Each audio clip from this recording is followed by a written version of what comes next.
Chapter 9. Operator? Hello? I cried, my voice tiny and shrill. A recorded voice rang in my ear. Please hang up. Students may make outgoing calls only on holidays. Huh? Holidays? I gasped. I won't live till the next holiday.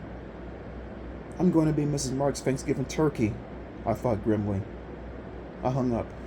Then I picked the phone again and tried dialing our phone number at home, but the same recorded voice told me to hang up.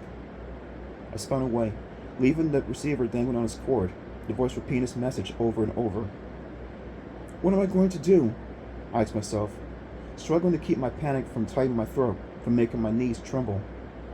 I've got to get out of this school. We all have to get away from here. My heart pounding, I ran back to the lunchroom to find my friends. I spotted Molly, Celeste, and Brett walking out, all three talking at once. There you are, I cried breathlessly. We have to leave. We have to get out of here. Celeste checked her watch. We still have 10 more minutes before our lunch period, she said. How'd it go with Miss Mark? Molly asked. She really is a monster, I screamed. She really is going to eat one of us. Tell us something we don't know, Celeste exclaimed. We tried to warn you, Paul. But, I sputtered. Why are we standing here? Let's go. Let's get out of this place. Celeste sighed. We can't. There's no way. Brad shook his head. We tried. We tried to escape a dozen times. There's no way to get out of this school. We've already tried everything we could think of, Molly agreed. Everything. As soon as we learned about Mrs. Mark, we tried to call our parents. But students are only allowed to make calls on holidays. I know, I moaned. I tried to call too. We all wrote letters home, Brad said. But I think the school threw out letters out. Our parents didn't answer them. We tried to tell Mr. Klein and some of the other teachers, but they didn't believe us, Celeste added.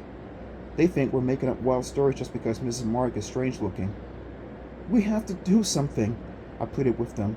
We can't just sit around here and do nothing. Please! Molly sighed. She shook her bangs off her eyes. She looked so frightened. Tears formed in her eyes.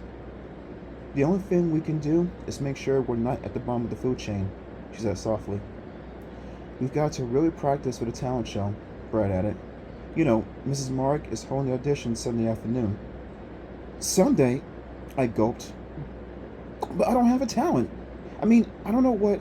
We'll all do reports for extra credit, Celeste told me. You should start a report right away, Paul, and make sure it's really good. A report? I cried. A report on what? And a science project, Brad said. We're all doing science projects for extra credit. But I just arrived, I protested. I don't know what to do.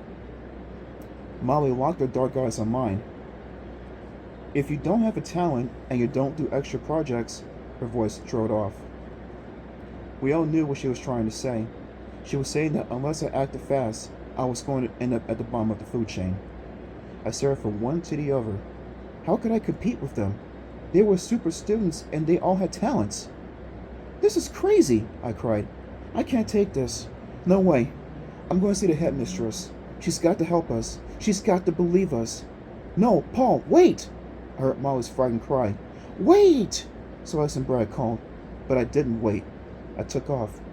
I could convince the headmistress that Mrs. Mark is a monster, I told myself. Hurtling through a star group of students, I know I could convince her. I'll drag her to Mrs. Mark's classroom. I'll show her the food chain chart, and I'll show her the empty ammo cages, and I'll make her listen to Celeste and Molly and Brad and everyone else in class. They'll all tell that Mrs. Mark is a monster. She'll have to believe it when she hears it for all of us. I flew down the hall. I hadn't met the headmistress, but I knew where her office was. I had passed it when I entered the school this morning. I checked my watch. The bell was about to ring for class, but I didn't care. This was more important. I was saving a life, probably mine. I stopped at a door marked Caring Academy Headmistress. The door was closed. Struggling to catch my breath, I raised my hand and knocked on the glass. After a few seconds, a voice called, Come in. She's in there. Thank goodness, I told myself. I took a deep breath. grabbed the knob, and pushed open the door. "You have to help me," I gasped. "Help you? How?" The headmistress peered up from her desk, and I opened my mouth in a shriek of horror.